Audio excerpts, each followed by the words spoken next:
you doing, Andy? Yeah, see you? Good, good. See you, man. Good.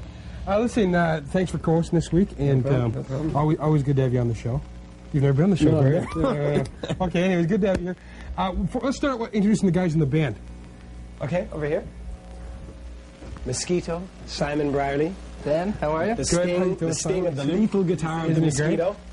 Back on the drums. Can I move this? Yes, go ahead.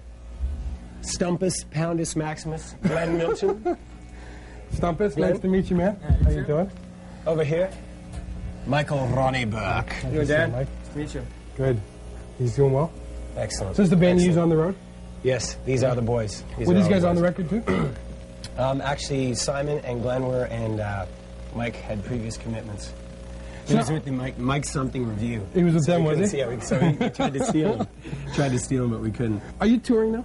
Yeah, we're actually doing, this whole month is by ourselves, doing clubs and stuff. And last month was with Kim Mitchell, and then we'll hook back up with him in August. So we'll have tour dates running continuously as we talk, and as they come in. Smoke leading from all of them. They'll be there. And in the meantime, you're not just here just to hang out. You're here to co-host. You got a job to do. You got things. We're just going to talk about your record, which is doing well. Yeah. It's one of my favorite videos right now. Number 17. Really? Nationwide. Congratulations. That's this week. Good for you. Yes. Okay, so why don't you tell us what videos you want to see? Pick one video right now. Faith No More. Epic. Yeah, you guys want to hear? What do you want? Soundgarden. Have a little Soundgarden. Done. All right. On the Power Hour. Go.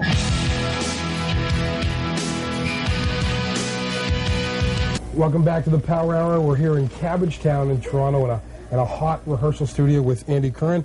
Andy, thanks for being here. Thanks for having me. For those people who don't know who Andy Curran is, and the first thing they know is the video for License Love, where'd you come from? Well, we'd have to go back to around 1982. I formed a band called Coney Hatch with Dave Ketchum, Carl Dixon, Steve Shelsky. We did 3 records on Anthem here in Canada, and 3 records for Polygram for the rest of the world. Polymer.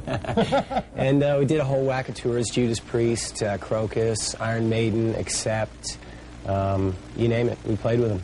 Looking at the video for License to Love, you can tell that you guys have a sense of humor in your writing and things like that, which is always really good to have a sense of humor. You think that's important when you write a song? Well, I think that's one of the things I wanted to change after I left Coney Hatch, was having a bit of fun with the thing and not taking it so seriously, not the sucked in cheeks and the poses and stuff like that. I mean, rock and roll is meant to be fun, so.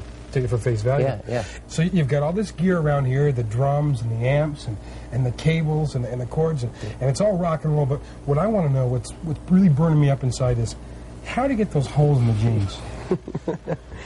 Well, this one I actually fell over last night coming out of a club. But the real secret to it is sandpaper.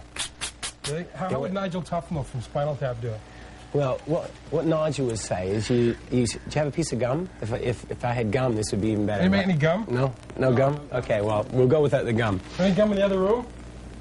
No gum in the other room? Any gum? No, okay, no. Okay, so what you do is you take you can hold that, please, hold that. You pick a spot on your jeans or your trousers that you'd like to really have a go at. So we'll say there. Take the piece like that. There you go. Give it a bit of welly, really work on it like that. And then what you do is you go to the final, well, you can see it's coming off there. Eventually you could go right through to the leg if you wanted to, but you don't want to.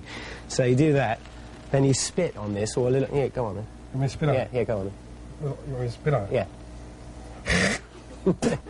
Right. As you can see, the spit's working quite well, and we've now got some white in there. There we go. Can you see that? Working quite nicely. Good. Once it's through the old dry and the rinse cycle, then you've got this, is what you've got. That's how Nigel Tufnell would do it. That's how you do it. Well, what is that thing? Most basses have like 4 of those. That's got 5. Don't point at it. No. Don't point at it. This here, is that what you're talking about? Yeah. Well, this here is what they call a hip shot, Dan. It just, you'll be playing like this. You're playing along. All of a sudden, bang out. Dropping it down a tone from where it was before. Right. Just like that. So if you put it up... Well, then it's up a tone from where you've dropped it down. It's up then, isn't it? Then if you put it in the middle, then what do you get then? No, you don't want it in the middle. Oh. No, we'll just leave it at that. No, you don't even want... No. You We'll don't leave even that look at the there. bass. Don't even look at that anymore. Okay, so you've got a band together now. You got a crew and things like that, and I guess it's real important for the crew to stay on top of things because we saw earlier things break down, things need repaired, Yep. things need lifted and mended and painted and stuff like that. Do you have an experienced crew on hand? Yeah, we always carry about a 3 or 4 person crew with us. They've got to know everything from changing a truck tire to changing guitar strings, putting in new pickups, fixing amps. So they got to be pretty reliable. They got to know everything about guitars. Really? Yeah. Why, do you have expensive guitars on the road and stuff? We've got a couple really old ones, really vintage guitars, really old ones. Vintage. Yeah, they're like 50s, 60s. Really? Can we take a look at those? Yeah, should I get the crew to bring some in? Please, yeah. Joe, Chris, can you bring in a couple of those guitars, please? Excellent, yeah. Okay, here's the early 50s one. Thanks, Joe. No problem. That's Chris. Thanks, Chris. Okay, so there you have it. There's our crew and a couple of the old guitars, a vintage Rickenbacker there, and a Dan Electro You here. got any requests? Yes, I want to hear some King's X. No, how about some Spinal Tap? Spinal Tap. What about Spinal you, Tap. How about Hot for Teacher Van Halen? On the Power Hour.